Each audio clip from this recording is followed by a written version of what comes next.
Welcome back for our next lesson of this week. Today our learning objective has to do with applying concepts of flow through porous media and using what we call Darcy's law. There's a little bit of a global aspect and a little bit of a leadership aspect to this lesson today because we're going to talk a tad bit about Mr. Henry Darcy, who was a French engineer who really was quite an amazing person. So we're mainly talking about today saturated flow, which happens underneath the soil surface. So you see that in the water balance there and the water cycle there. How does water get to tile drains? You know, drainage is a major focus or foci of our class. Well, there's two types of water flow in soil: saturated flow and unsaturated flow. We're going to focus more on saturated flow because this relates more to drainage. However, I do want to explain unsaturated flow occurs when larger soils in the pores larger pores in the soil have drained and the soil has air spaces. Unsaturated flow is typically governed by capillary rise equations, which we're not going to talk about. On the other hand, saturated flow occurs after heavy rainfall or irrigation, or in our landscape when the water table is lowering to the depth of the tile drains. That's saturated flow. And saturated flow is governed or described by what we call Darcy's law. So who was this Darcy guy that I keep talking about? Henry Philibert Gaspard Darcy was a French engineer living in the early 1800s. He lived and worked in Dijon, France. For you foodies, you might recognize Dijon is famous for its mustard. He devoted his life to providing the city of Dijon, France, clean water. Clean water in those days was often inadequate. Not only was it in short supply, but it was often dirty. If you're a history buff or a movie buff and you've seen Les Miserables, that was in the late 1700s. So those kinds of conditions, maybe that contextualizes it for you. Henry Darcy was born right after the French Revolution. There was problems with water quantity as well as water quality in those days, especially in cities.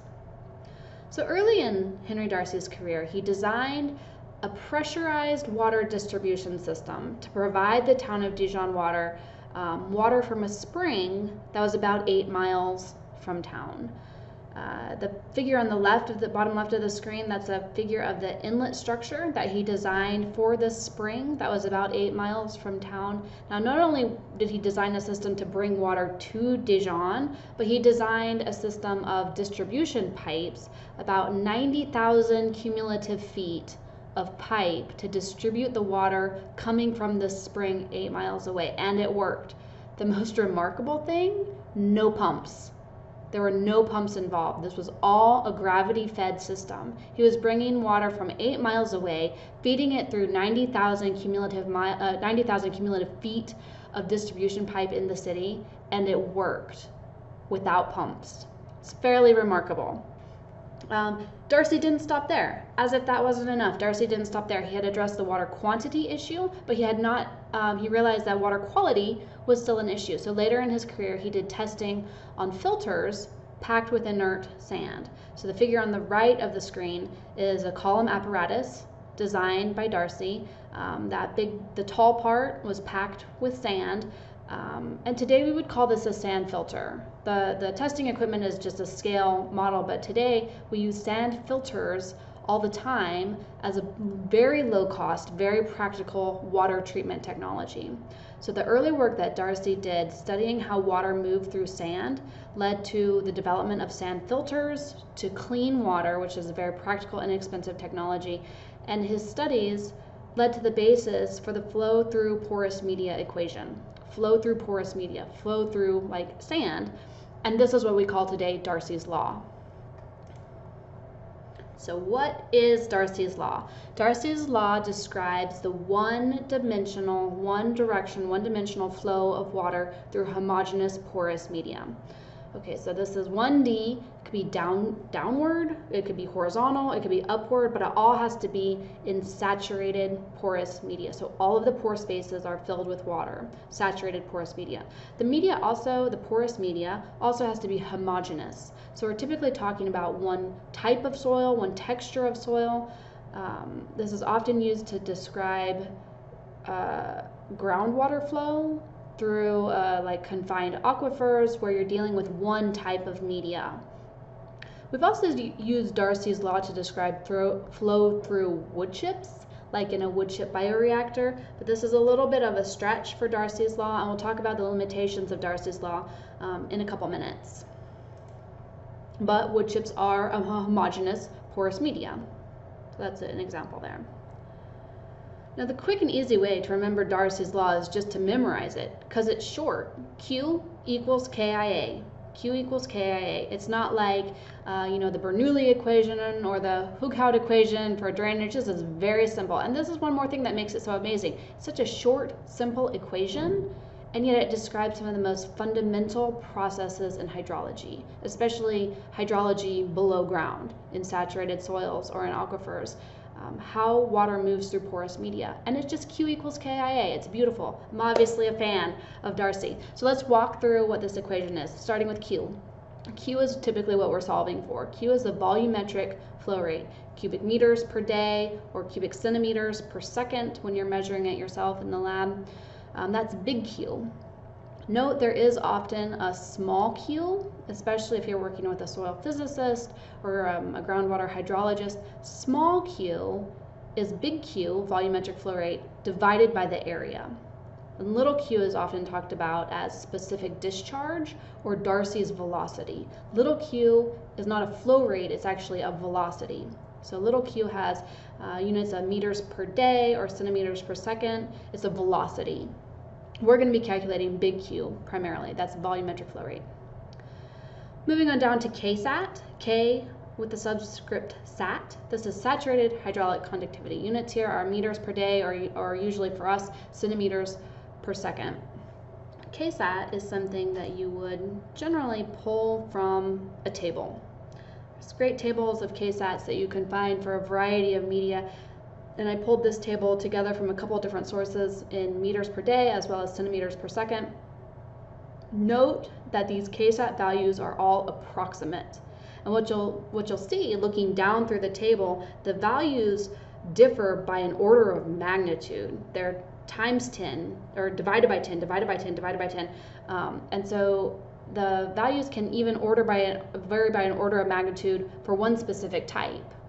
For example, for sand, it could vary within an order of magnitude for that one value. And so if you're doing work with KSAT, you would probably measure the KSAT of the material you're working with, measure it yourself.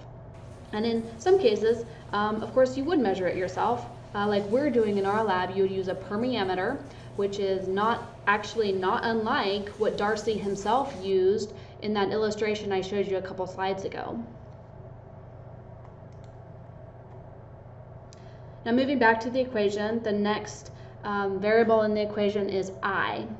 In the first part of the equation, you see it written as I. In the second part of the equation, you see it spelled out explicitly. I is hydraulic gradient. Hydraulic gradient is calculated as the change in head divided by the flow length. In the equation, you see that little triangle. That triangle is a delta symbol. And whenever you see a delta symbol, that stands for change in. So change in H is change in head. That means usually change in water height. I will go through an example that makes this clear what I mean. Change in water height over the length of the flow. So over the flow path. Change in water height over the flow path. Another way to think of hydraulic gradient, it's basically the slope of the water surface. If you have a free water surface, slope of the water surface, or slope of the pressure gradient. You can also think of it like that. Now last part of the equation, again, Q equals KIA, very simple. A is a cross-sectional area of flow. The only way that A could get confusing, it's pretty straightforward, but the only way it could get confusing, or to make sure it doesn't get confusing, just think of yourself as a water molecule. A is the area that the water flows into. So if you're standing on the surface looking down at an aquifer, it's not the footprint of the aquifer. You have to imagine yourself as a water molecule, and A is the width and the depth that you're flowing into. It's the cross-sectional surface that sees the flow. Okay. And then one last note before we do an example. Like I mentioned, we've used Darcy's flow to describe saturated flow through wood chips in our wood chip bioreactors, but this is a stretch because in order to validly use Darcy's law, the flow must be laminar, not turbulent. Laminar means when the flow lines of water molecules in the flow path, those flow lines don't cross. They all stay parallel. That's laminar flow. Turbulent flow is when the flow lines of the water molecules, they cross each other. The water gets turbulent. There's eddies and whirls. Darcy's law is not valid in the case of turbulent flow. It's only valid in the case of laminar flow. I won't belabor the point here, but that's an important limitation. You're at the risk of turbulent flow conditions when you have coarse gravel, bigger porous media, and when you have very steep hydraulic gradients.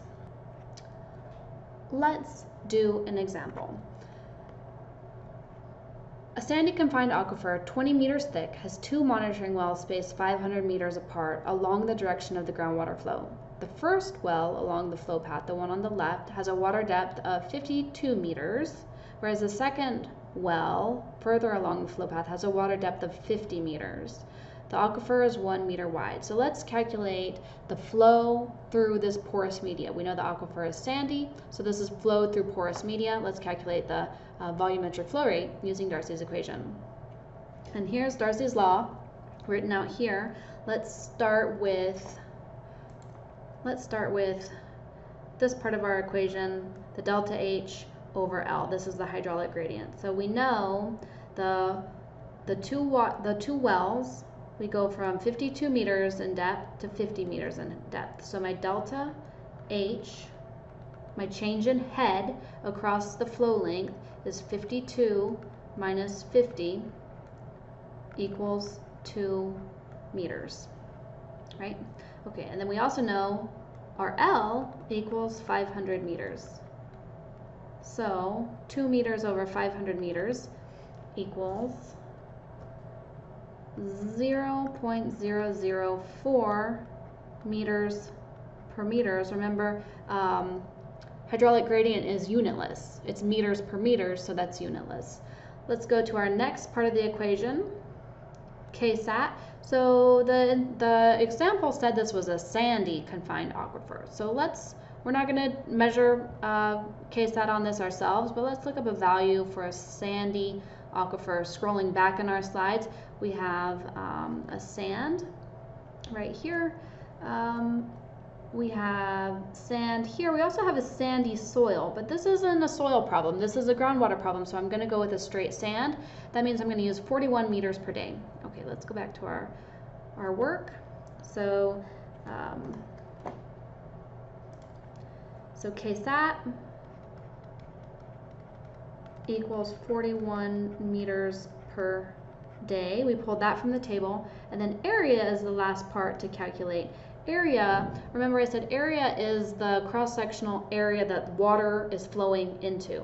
So I'm not looking down on top of the aquifer, I'm actually looking at the aquifer is 20 feet tall by 1 meter wide. So that's my area here. So we have 20 meters tall by 1 meter wide equals 20 meters squared. Okay, so let's do Darcy's. Q equals KIA. KSAT, 41 meters per day. Ki, my hydraulic gradient, is 0.004 meters per meter. That ends up being unitless. And then Q equals KIA, I get 20 meters squared. That's my cross-sectional area of flow. Okay, so these end up canceling out. And let's do the math. Pull up your calculator. 41 times 0.004 times 20 gives me 3.28 cubic meters per day. And you can see the units work out. Meter times square meter divided by day, that gives me 3.28 cubic meters per day. And that's my volumetric flow rate. Now we can take this one step further and also calculate Darcy's velocity. Now this is pretty easy, we have all the parts. Darcy's velocity, little q, is big Q divided by and this is a velocity. So we have big Q, we just calculated 3.28 meters cubed per day. And then we have our area, we calculated that, 20 meters squared. So how fast is the water moving along that 500 meter length? 3.28 divided by 20 gives me 0.16 meter per day is how fast that water is going. Darcy's velocity. And with that, thank you for joining. See you next time.